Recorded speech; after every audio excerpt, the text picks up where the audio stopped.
Hi, this is Pramod Jaiswal from English Chronicles. Today I am going to take up another poem by John Donne, Twickenham Garden. This is very important for an exam point of view.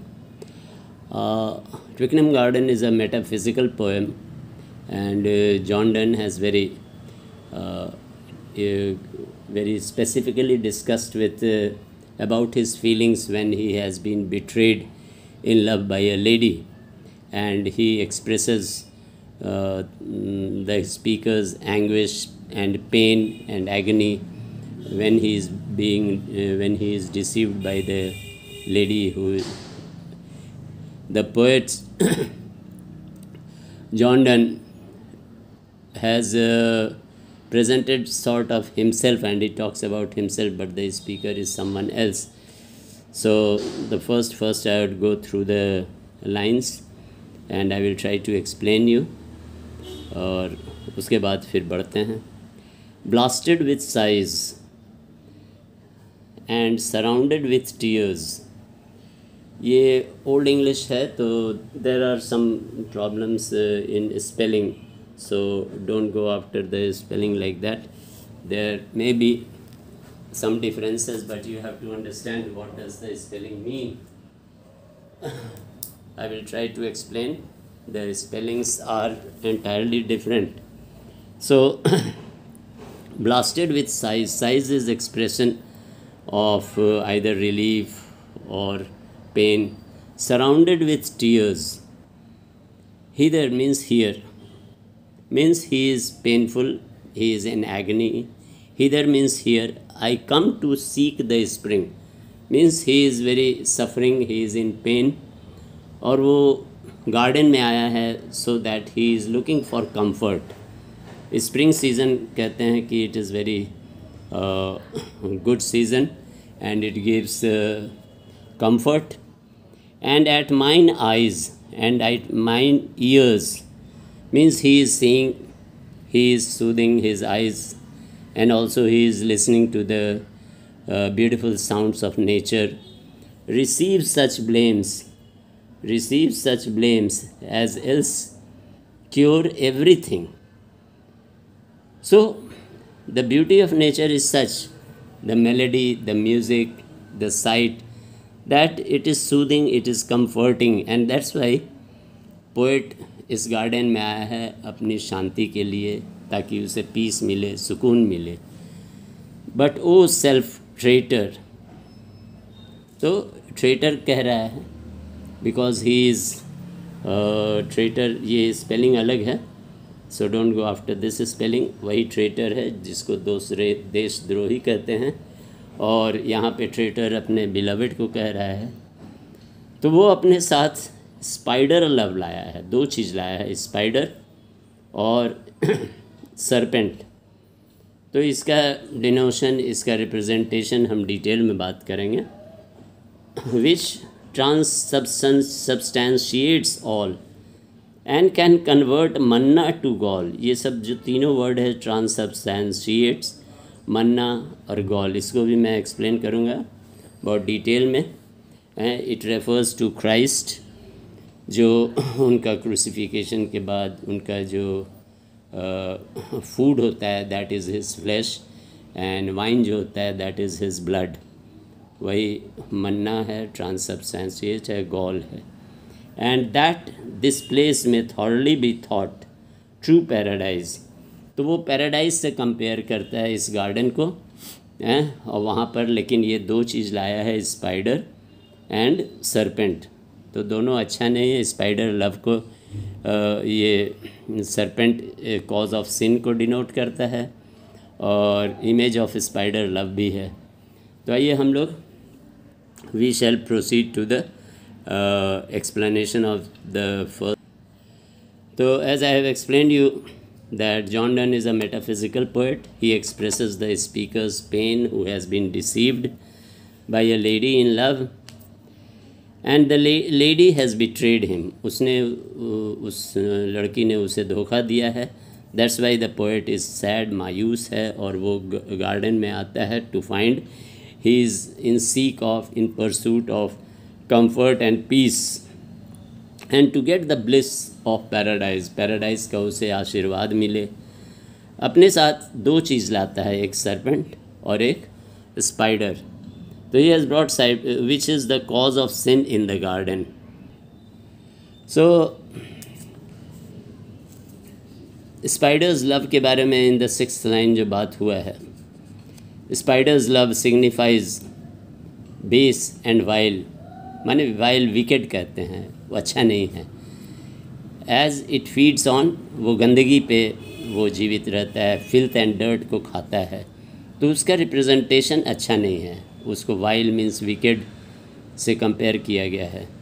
In Donne's the poem, another poem, love is exciting, love exchange है। We find a low image of love, दूसरे poem की बात हो रही है। तो इसमें deceitful जो इमेज है of love impels the poet to forces the poet to bring two images, that is serpent and spider. तो एडम के भी बारे में बात हो रहा है। Adam was sent in exile in to the world, पहले उसे पैराडाइज मिला था लेकिन उसने गलती की थी जिसके वजह से वहाँ से उसे निकाल दिया गया था इन दिस वर्ल्ड। तो स्पाइडर्स लव सिग्निफाइज बेस, ये बेस्ट लिखा गया है, इसको करेक्शन आप कर लीजिएगा, यहाँ पे बेस्ट नहीं होगा, वो BASE बेस होगा। एंड वाइल मीन्स विकेट, जैसा कि बतलाएं। As it feeds on filth means गंदगी, फिल्थ का मतलब होता है गंदगी, और डर्ट भी तो जान रहे हैं। द डिसीटफुल नेचर मतलब धोखेबाजी, डिसीट मीन्स धोखा। Nature of love forces the poet to show two images, जो वो धोखा खाया है तो पोएट अपने आप को ये दो इमेज से वो रिप्रेजेंट किया है, सरपेंट एंड स्पाइडर। सरपेंट है और स्पाइडर, ये दोनों ही बहुत इंपॉर्टेंट है इस पोएम के लिए, एक्सप्लेनेशन में भी आ सकता है। And the poet blames the mistress, यहाँ भी स्पेलिंग थोड़ा सा मिस्टेक है, ये BLAMES ब्लेम्स है, इसको करेक्शन कर लीजिएगा, BLAMES blames the mistress. And this is because this is pure betrayal of love, love में धोखेबाजी है। So the poet is love sick, और बहुत ही सैड है। ही कंटेम्पलेट्स माने बहुत ही चिंतन में है। द रियलिटी ऑफ लव, जो लव की खूबसूरती है, सच्चाई है, उसको मल्टीपल फैसेट्स में वो डिस्क्राइब किए हैं, बहुत से तरीके से। जैसे 2-3 यहाँ हैं। The love that is naive, naive मतलब इनोसेंस, इनोसेंस एमेचर है, जो नए नए लोग होते हैं। The love that is pure, pure like sanctum, like serene, holy. अब यहाँ 3 वर्ड जो कीवर्ड्स हैं, ट्रांससब्सटेंशिएट्स, हैं, ट्रांससब्सटेंशिएट, मन्ना एंड गॉल। तो जैसा कि मैंने आपको बताया कि ये क्राइस्ट के फ्लैश के बारे में बात कर रहा है, he is talking about the flesh of Christ and wine is his blood. तो यहाँ भी हमने लिखा है trans means that bread is the flesh, जो उन लोग के रिचुअल में ब्रेड और वाइन दिया जाता है क्रिश्चियंस को चर्च में। तो वो जो ब्रेड है that represents flesh of Christ and wine is his blood, red रहता है। It is an important ritual in church. और मन्ना क्या है? Is a food provided by God for Israelites. तो वहीं पे क्राइस्ट का जेरूसलम इज़राइल वहीं पे था शुरुआत उनका, तो इसीलिए फूड वहाँ दिया गया है, जहाँ की लव अब लोगों में नहीं है। For there is no love among them over there, that's why वहाँ फूड प्रोवाइड किए हैं। Now let's move to second stanza.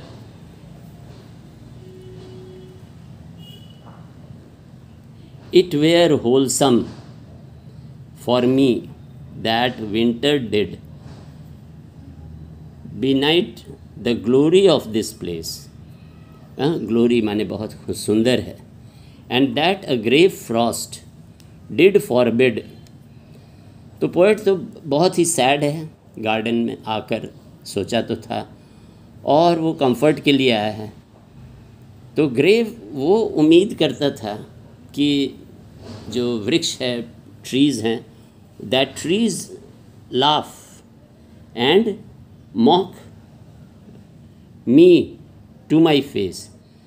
तो ट्रीज़ और विद जो ब्राइट लीव्स हैं of the trees, they are mocking at the poet. Mocking माने वो उसका मजाक उड़ा रहे हैं।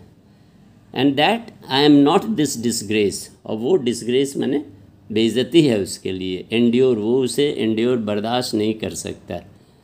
नॉर लीव दिस गार्डन, और ना ही गार्डन को छोड़ सकता है, क्योंकि गार्डन में वो आया है शांति के लिए। Love let me some senseless piece of this place be, ये पीस है।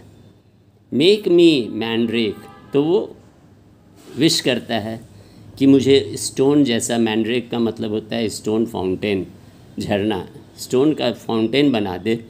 सो आई मे ग्रो हियर, और यहीं मैं बड़ा हूँगा। On a stone fountain weeping out my years, तो और उस फाउंटेन से, जो कि उसको वो रिप्रेजेंट करता है अपने आइज़ से, जो कि tears throughout the years वो बहाते रहता है। इसको और हम एक्सप्लेन करते हैं। So second stanza once again, the poet is sad, बहुत ही दुखी है। And he has come in the garden to get comfort, और वो लेकिन गार्डन में आता है तो देखता है the garden itself is squaring, frightening and not comforting. वो एक्सपेक्ट किया था कि that the trees will, garden will over shadow, और दिखाई नहीं देगा, बाई मिस्ट से कवर हो जाएगा, मिस्ट से, लेकिन ऐसा कुछ नहीं हुआ। बल्कि the tree with glistening branches and bright coloured leaves stare at him, घूर कर देख रहे हैं और उनका मजाक उड़ा रहे हैं। मॉक मीन्स मजाक उड़ाना। हाँ, the poet expected the nature to overshadow the garden, माने घेर लेते ताकि वो देख नहीं पाते इसको, पोएट को। And cover the branches with mist, पूरा धुंधला हो जाता है तो नहीं, but it did not do so, लेकिन ऐसा कुछ भी नहीं होता है। हाँ, and he wanted to become like a mandrake, stone fountain की तरह, जो कि टीयर्स हमेशा बहाते रहता है, and pouring out tears throughout the years. He does not know how to overcome his bruises, वो इतना ज़ख्मी है, कैसे उस ज़ख्म को भर सकता है, उसे पता नहीं। The lady has betrayed him, but he is not angry with him. He wants to merge himself with the nature. आइए देखते हैं। सो वंस अगेन, जैसा कि एक्सप्लेन किया हमने, the poet fears the darkness, he wants to become a mandrake, बतलाएं stone fountain, जो कि पोरिंग आउट टीयर्स, वो आंसू का नीर नदी बहा रहे हैं बरसों बरस। And he certain doesn't know how to overcome, अपने ज़ख्म को कैसे भरें नहीं पता। The lady has betrayed him, but he is not angry with her. He wants to merge himself with the nature. और वो नेचर से मिल जाना चाहता है, उसी में मिल जाना चाहता है। He doesn't want to bow in front of the mistress. और मिस्ट्रेस को डेटी, देवी की तरह वो पोएट उसको प्रोट्रे किए हैं as a deity. And but she is the symbol of flattery of love, लेकिन वो धोखेबाज है, उसका वो प्रतीक है। Now we shall discuss the third paragraph. I will read out the words where there are difficult words, I will try to explain. And hither, hither का मतलब होता है यहाँ, हिदर मीन्स यहाँ। With crystal vials, crystal vial कहते हैं ampoule, शीशी की तरह, क्रिस्टल माने ग्लास का होता है। लवर्स को वो बुलाते हैं कि आओ और मेरे आंसुओं को अपने क्रिस्टल वायल में भर लो। एंड टेक माई टीयर्स, और उसमें मेरे आंसुओं को भर लो। Which are love's wine wive, and try your mistress. हाँ, और अपने मिस्ट्रेस के टीयर्स को ले जाकर उससे कंपेयर करो, मेरे टीयर्स को अपने वाइफ के टीयर्स से। फॉर ऑल आर फॉल्स, वो सब फॉल्स हैं, क्रोकोडाइल टीयर्स हैं। That last not just like mine, मेरी तरह नहीं है। Alas hearts do not in eyes shine, hearts जो है वो आइज़ में दिख नहीं सकता हार्ट के दर्द को। नॉर कैन यू मोर जज women the women's thoughts by tears, लेकिन उनके थॉट्स को टीयर्स से नहीं पढ़ सकते हैं, वुमेन के थॉट को। दैन बाई हर शैडो, और उनके शैडो को भी व्हाट शी वियर्स, क्या वो पहनी है, उनको जज करना बहुत मुश्किल है। और वीमेन को वो परवर्स सेक्स से संबोधित करते हैं।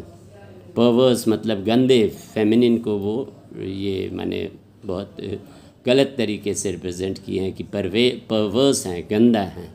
वेयर नन इज़ ट्रू, जो कि सच नहीं है।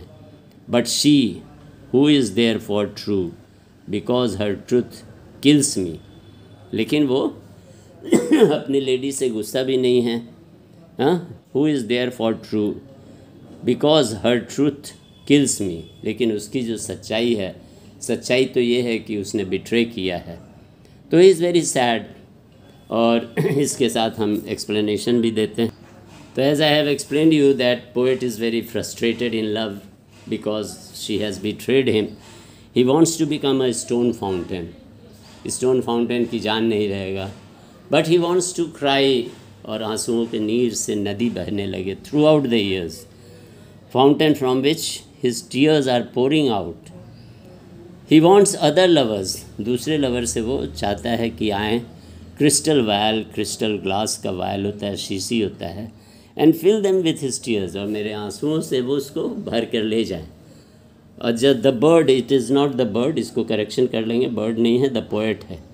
The poet tells them to compare with the tears of their wifes, और कहते हैं मेरे टीयर्स को अपने वाइफ से कंपेयर करें। और कहता है it is not the same, वो एक समान नहीं है। मेरे टीयर्स जो हैं वो प्योर हैं, मेरे टीयर्स प्योर हैं, but their wifes tears are crocodile tears, नकली आंसू हैं, और उस पर भरोसा मत कीजिए। वही कह रहे हैं। The poet is very sad, he is heart broken and he is frustrated in love. In the last line, he calls the woman perverse sex because he looks at the mistress, blame करते हैं कि यही हमें धोखा दिया है। Reciprocated, अनरेसिप्रोकेटेड, मैंने मेरे लव का वो जवाब लव से नहीं दी है। तो उसे सच्चा प्यार नहीं कहते हैं। अनरेसिप्रोकेटेड मतलब वो वापस मैंने लव किया, लेकिन उसने लव का जवाब लव से नहीं दिया। And therefore he expresses himself by the explanation, इसलिए अपने वो दुख को प्रकट करते हैं। क्या कह के? परवर्स सेक्स, परवर्स मतलब कहते हैं डर्टी, गंदा, सेक्स मतलब फीमेल को कह रहे हैं, संबोधित कर रहे हैं। तो अगर मेरा explanation, if you like it, please share among your friends, और subscribe my channel so that continuously कुछ ना कुछ आपको मिलता रहे। और कमेंट्स ज़रूर भेजिए ताकि मुझे पता लगे मेरे कमियों को, कुछ अगर कमी है या कुछ आप लोग और चाहते हैं तो please do comment. And thanks for watching my video. Have a nice time.